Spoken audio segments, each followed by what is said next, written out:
前回のエピソードでは日本の地域のムスリムコミュニティの方々が日本で暮らしながらラマダンの断食を行うことがどのような経験なのかをお伺いしました。それぞれが素晴らしい経験やユニークなストーリーを共有してくださいました。今回は日本人ムスリムの方々にイスラム教と出会ったきっかけやラマダン中の断食の経験についてお伺いしていきます。はい、アビナ。イスラム教はどのくらい信仰されていますか？だいたい20年ぐらいになります。いわゆるイスラムを受け入れた瞬間、シャハーダといって信仰告白をして、ムスリムになったとみなされるわけですけど、そこを基準に考えますと、私シャハーダしたのは2018年にエルサレムのアルアクサモスクでのことだったんですね。なので8年前ですか。2020年の12月11月に改宗したので、これで6年目になります。だいたい6年半ぐらいですね。信仰して5年ぐらいですかね。7年経つか経たないかぐらいです。はい、ありがとうございます。はい、では続いての質問です。ムスリムになったきっかけを教えてください。私はいろんなムスリムに出会って、でそのイスラムの教えが不思議だなって感じて、それがきっかけでここの大塚モスクに勉強に来始めて、それで改宗しました。ありがとうございます。ムスリムになったきっかけを教えてください。いくつもあるんですよね。まず子供の頃から神様創造主はいるとはもう漠然とは感じてたですし、見られてるっていう感じもあったんですよね。ただそのイスラムっていうメソッドは当然知らないですね。家族にムスリムもいなかったですし、ただこれがイスラムの言葉ではフィトラって天性のものですね。先天的に人間は生まれた時に創造主、崇拝の対象があるということを認識して生まれてくると言われてますけども、誰にでもあるその感覚だったんだと思います。ただやっぱ日本の環境で育っていく中で学んだり遊んだり日々の中でそれやっぱ忘れてくんですよね。ただ子どもの頃から宗教とか哲学とか生きる意味というのは比較的興味は持つことが多々あったので、いろんな宗教を調べていくうちに、そこからまた紆余曲折あってイスラムっていうものを知って、かつその内容をある程度書籍やなんかを通して知っていった時に、これがもう自分の子どもの頃漠然と信じてた、崇拝の対象であるものが完全にロジックですごくきれいに説明されているものだと思ったので、自分が子どもの頃から信じてきたものが結果的にイスラムだったんだっていうことが間違いないというふうに思いました。ありがとうございます。ムスリムになったきっかけを教えてください。私は大学の時に科学科でケミストリーを専攻してたんですけれども、その時に同時にサイエンスヒストリー科学史の授業も受講していて、その時にイスラーム世界の科学者がものすごく栄えていた時代というのがあるっていうのを知ってですね、その時になんでそんなに世界に対して探求しようというモチベーションがあるんだろうということを考えた時に、やっぱり神様が作った世界だからもっと知りたいっていう気持ちが大事なんだろうなと思いまして、そうするとやっぱり自分では何も信仰してない状態ではその気持ちはわからないので、私もイスラム教徒になって考えてみるしかないなと思って改宗しました。自分にしかない経験ですごく素敵なストーリーでありがとうございます。ムスリムになったきっかけを教えてください。きっかけはちょっと長い話になるんですけど、もともとの本当に初めのきっかけは2014年に高校生だったんですけど、シドニーに海外研修に行って、でそれでその帰りにそのとある友人が行ったカフェで過激派っていうね、その一部の方によるテロがあったからあって、それで巻き込まれかけた経験があったからです。でその巻き込まれかけて、なんでムスリムっていう人たちがこういうことをするんだろうとか、その中東の人たちってそういう怖い人たちなのかなっていうのが疑問にあって、自分の知らなかった世界だったので調べてみようと思って、ちょっと自分なりに本とか読んでちょっとイスラムのことか勉強したつもりというか、そういう感じになっていて、でその後大学で第二言語なんですけどアラビア語と中東研究っていうのを勉強しまして、そこから、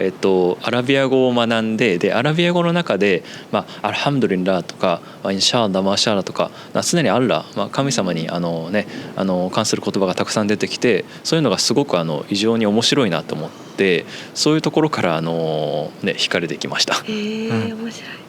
ありがとうございます。ムスリムになったきっかけを教えてください。きっかけは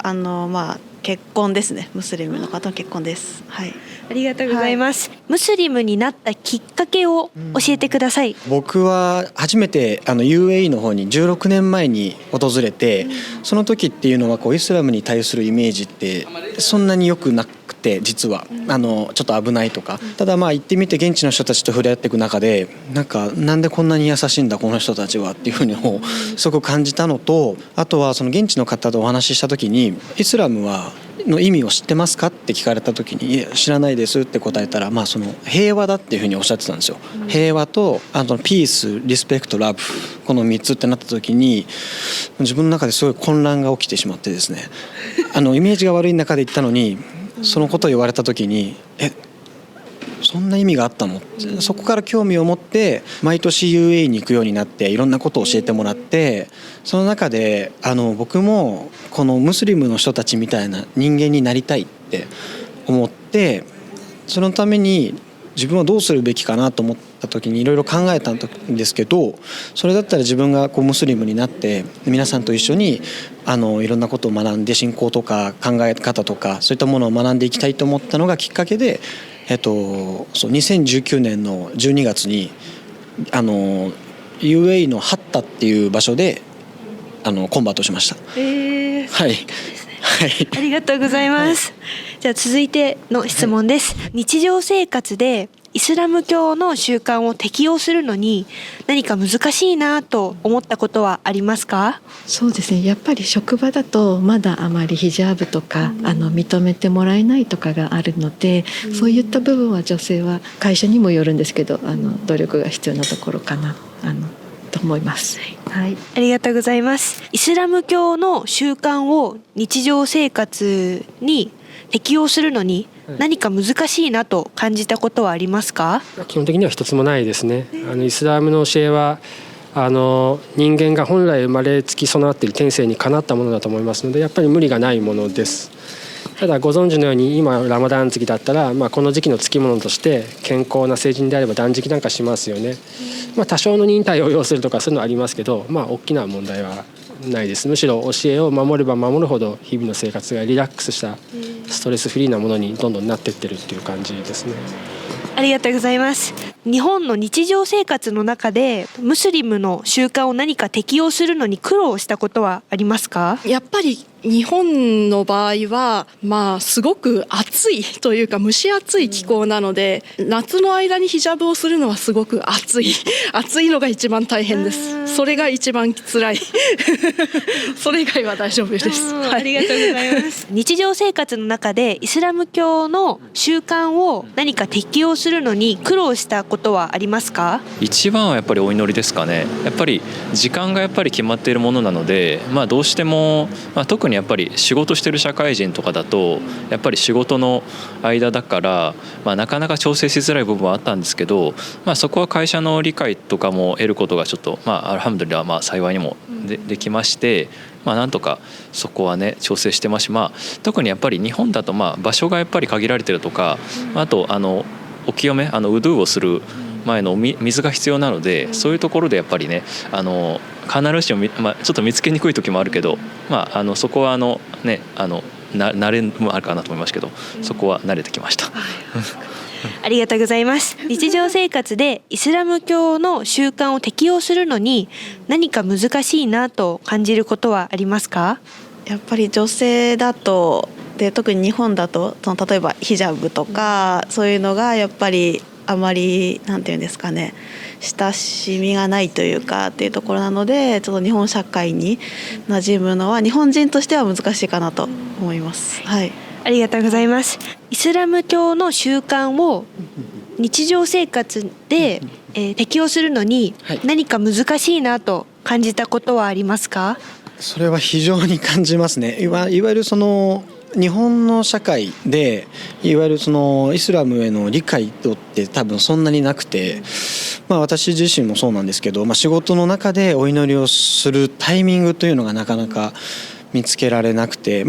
その一つとして例えば礼拝所が近くにないとか、あとはその自分の会社の中で、礼拝スペースは作ればできるんですけど、それが用意されてないとか、そういった部分がすごく多いなっていうのはありますね。はい、ありがとうございます、はい、個人的にで構いませんので、一番大きな変化または一番苦労したことを教えてください。一番大きな変化っていうのはやっぱり何を見てもアッラーのことをと結びつくようになったので、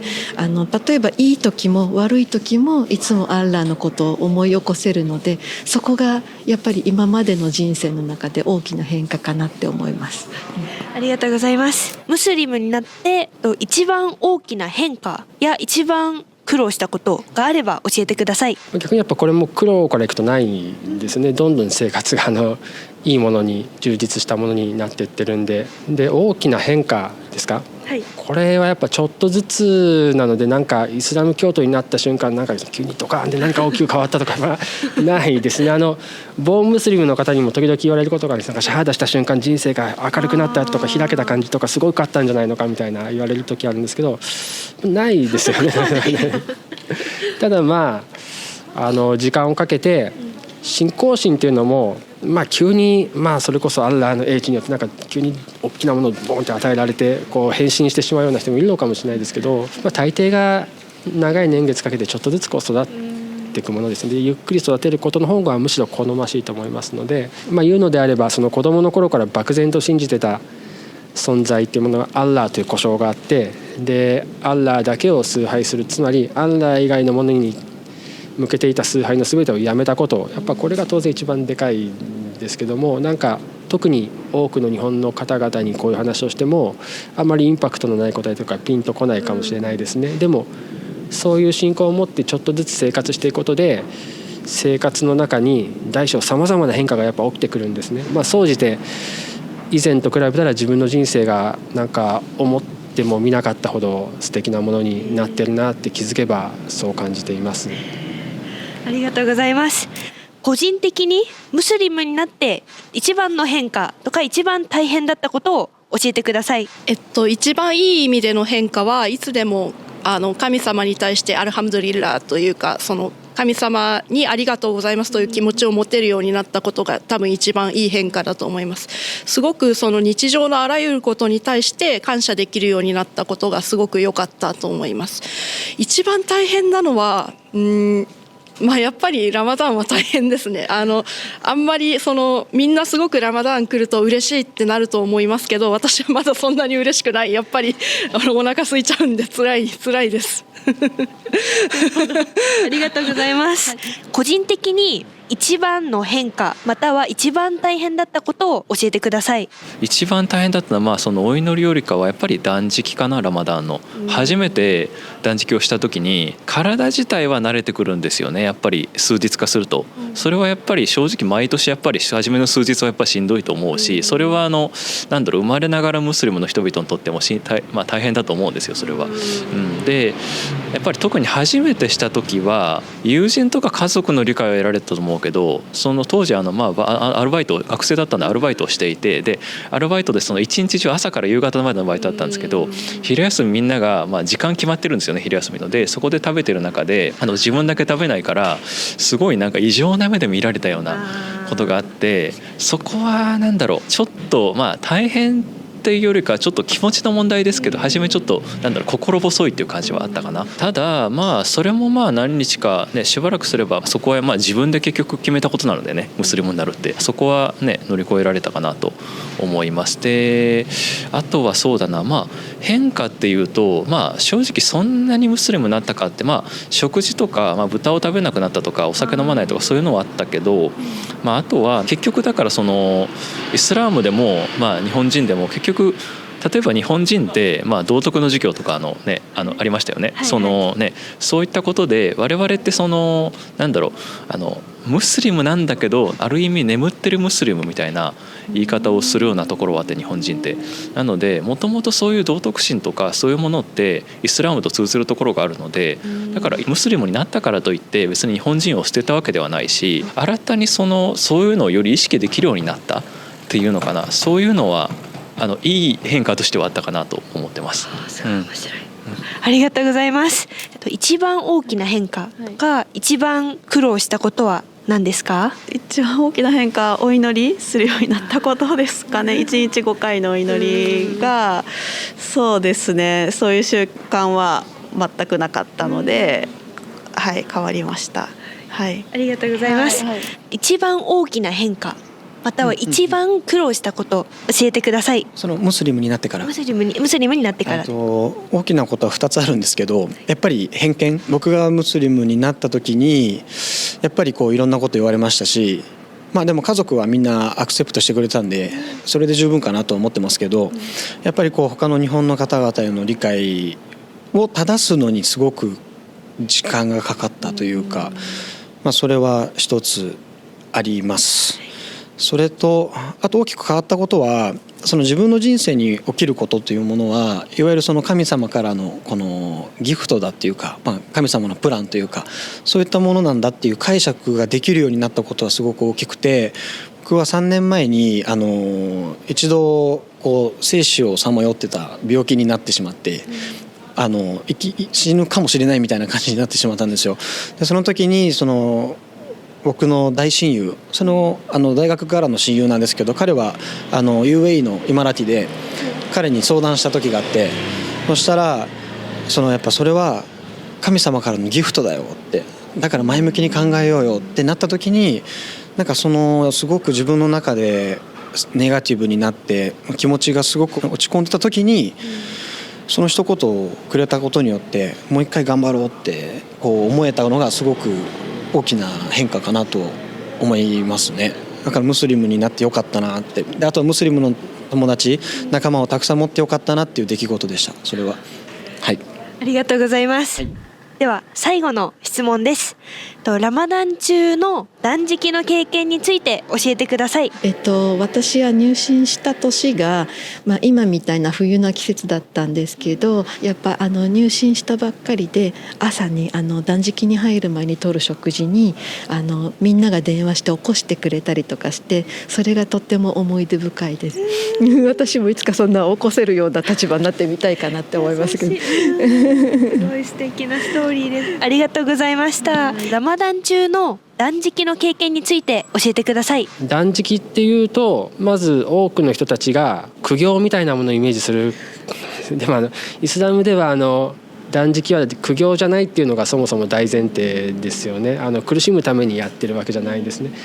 何かをすることによってアッラーの喜びを得るのが大方のイスラムの崇拝行為のやり方だと思うんですけど、断食だけは何もしないことによってアッラーの喜びを得られるというものですので、